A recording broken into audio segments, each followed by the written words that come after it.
ایک اللہ والا مست ملنگ بابا کہیں جا رہا تھا۔ دوپہر کا وقت تھا، جاتے جاتے نیند کا غلبہ آنے لگا۔ راستے میں ایک درخت آیا، ٹھنڈی ٹھنڈی ہوا چل رہی تھی۔ بزرگ درخت کے نیچے کچھ دیر کے لیے سو گیا۔ جب سویا، آنکھ لگی، نیند آئی، خواب میں اسی درخت نے اس بزرگ سے مخاطب ہو کر کہا، بابا جی اگر آپ میرے جیسے بن جاتے تو کیا ہی بات ہوتی۔ اللہ، خواب کی دنیا میں جس درخت کے نیچے بابا جی سویا ہوا تھا، اسی درخت نے بابا جی سے مخاطب ہو کر کہا، بابا جی اگر آپ میرے جیسے بن جاتے تو کیا ہی کمال کی بات ہوتی۔ خواب کی دنیا میں اس بزرگ نے اس درخت کو کہا، اوے میں تیرے جیسا بن جاؤں، پہلے اپنی خوبی تو بتا کہ تیرے اندر خوبی ہی کیا ہے۔ درخت نے کہا، میرے اندر خوبی یہ ہے کہ کوئی مجھے پتھر مارے نا تو میں اسے پھل دیتا ہوں۔ میرے اندر خوبی یہ ہے کہ اگر کوئی مجھے پتھر مارے تو میں اسے پھل دیتا ہوں، اس لیے تو بھی میرے جیسا بن جا تاکہ تو بھی مخلوق خدا کو فائدہ دے سکے، نفع دے سکے۔ یہ سن کر بزرگ بڑا حیران ہوا۔ اللہ والا مست ملنگ بابا بڑا حیران ہوا، حیرانی کے عالم میں پوچھا کہ اے درخت، اگر تو اتنا ہی اچھا ہے تو پھر مجھے بتایا جائے کہ اللہ نے تجھے آگ کی غذا کیوں بنا دی، پھر تو جلتا کیوں ہے، لوگ تجھے آگ کے لیے استعمال کیوں کرتے ہیں۔ تیرے اندر اگر اتنا ہی کمال ہے تو پھر مجھے بتا کہ اللہ نے تجھے آگ کی غذا کیوں بنا دیا۔ یہ سن کر درخت نے جواب دیا، بزرگو میرے اندر خوبی کے ساتھ ساتھ ایک بہت بڑی خامی ہے، جس خامی نے میری خوبی کا ستیہ ناز کیا ہوا، جس خامی نے میری خوبی پر پانی پھیرا ہوا، اور اللہ تعالیٰ کو میری یہ خامی اتنی ناپسند ہے، اتنی ناپسند ہے کہ اللہ نے مجھے آگ کی غذا بنا دی۔ بزرگ نے پوچھا، وہ کون سی خامی ہے؟ درخت نے کہا، بابا جی وہ خامی یہ ہے کہ جدھر کی ہوا چلتی ہے نا میں ادھر کو ہو جاتا ہوں۔ اللہ، بابا جی خامی یہ ہے کہ جدھر کی ہوا چلتی ہے نا میں ادھر ہی کو ہو جاتا ہوں۔ مطلب یہ ہوا کہ جدھر کی ہوا چلے ادھر کو ہونے والی، چاہے جان والی چیز ہو یا بے جان چیز ہو، اللہ تعالیٰ کو ناپسند ہے۔ اللہ تعالیٰ اسے جہنم کا ایندھن بنا دیتا ہے، جہنم میں ڈال دیتا ہے۔ جوانوں، ہماری صورتحال بھی اسی درخت سے ملتی جلتی ہے۔ ہم بھی کچھ ایسا ہی کر رہے ہیں کہ جدھر کی ہوا چلتی ہے ہم ادھر کو ہی ہو جاتے ہیں۔ ہم نام لیتے ہیں حسین کا، نقل کرتے ہیں یزید کی۔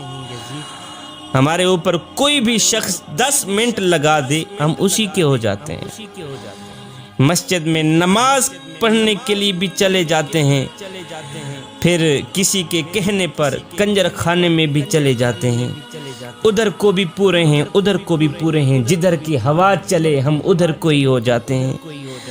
ہمارا تن مسجد میں ہوتا ہے، من یاروں کے پاس ہوتا ہے، کھڑے نماز میں ہوتے ہیں، ہماری یادیں دوستوں کے پاس ہوتی ہیں، ہمارا سر سجدے میں ہوتا ہے، ہماری سوچیں کاروبار کی طرف ہوتی ہیں۔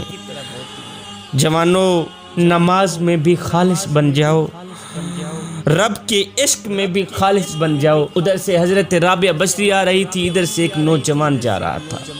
جب ایک دوسرے کے قریب آئے تو نوجوان نے کہا، رابعہ بصری میں تجھ سے بڑی محبت کرتا ہوں، تجھ سے بڑا عشق کرتا ہوں۔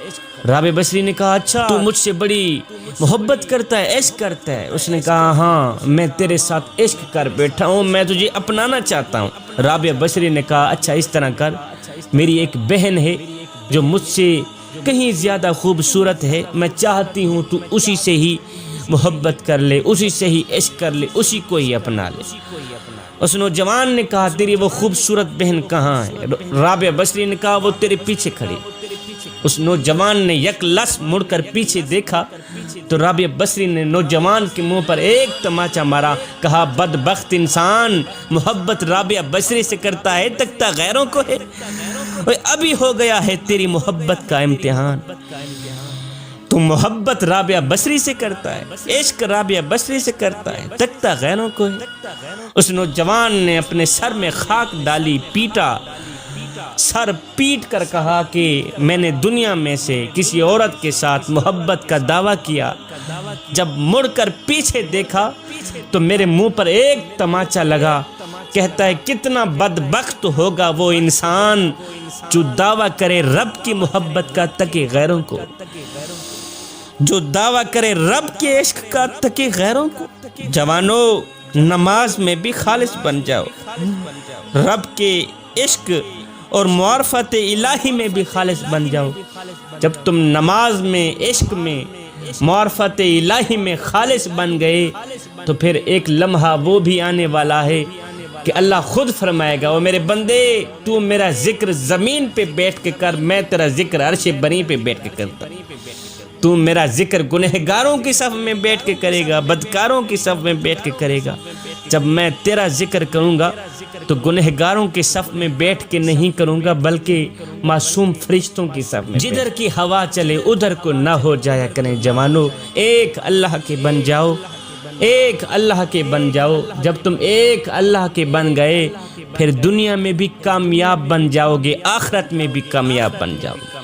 میرا اللہ قرآن کے اندر ارشاد فرماتا ہے، یا ایھا الذین آمنوا ادخلوا فی السلم کافہ، اے ایمان والو پورے کے پورے اسلام میں داخل ہو جاؤ، پورے کے پورے مکمل طور پر اسلام کے اندر داخل ہو جاؤ، یعنی آدھے تیتر اور آدھے بٹیر بن کر نہ رہو۔ اگر کردار یہی ہوا تو پھر مثال وہی ہوگی کہ دھوبی کا کتا، نہ گھر کا نہ گھاٹ کا۔